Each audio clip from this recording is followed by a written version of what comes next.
Hello guys, welcome back to my channel. আমার চ্যানেলে সবাইকে সুস্বাগতম। হ্যাঁ, আজকে একটা নতুন লুক নিয়ে চলে এসেছি, পুরো একদম গিন্নি গিন্নি লুক। কেন গিন্নি গিন্নি লুক করছি? আসলে আমার সামনের সপ্তাহে আশীর্বাদ, তো ভাবলাম চলো এমন লুক করে যাতে ছেলের মা দেখে বুঝতে পারে যে আমি একটা পাকা গিন্নি, আর এক চান্সেই আমাকে নিয়ে চলে যাক। হ্যাঁ, বেশি মেকআপ করবো না, এখানে জাস্ট একটু দেখাচ্ছি, আর তার সামনে এর থেকে ভারী মেকআপ করব।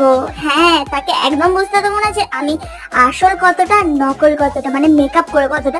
তো যাই হোক, আমার লুকটা কেমন লাগলো তাড়াতাড়ি কমেন্ট করে জানো। আর আর হ্যাঁ হ্যাঁ, আরেকটা কথা, এই যে এর আগের যে ভিডিওগুলো আছে, একটা চুড়িদার পরে দেখবে, ওইটাতে কোন দিক দিয়ে ছাবড়ি মনে হচ্ছিল আমি তো বুঝতে পারছিলাম না। যে কমেন্ট করেছে সত্যি বলছি, নিজের মানে চয়েসটা বোধহয় পুরো ছাবড়ির মতো, সেই জন্য সবকিছুই ছাবড়ি লাগে। তো যাই হোক, আর হ্যাঁ, আমি তো শ্বশুর বাড়িতে গিয়েই আমি আসল সব বাড়ির সম্পত্তির চাবিটা হাতে দেবো। So subscribe.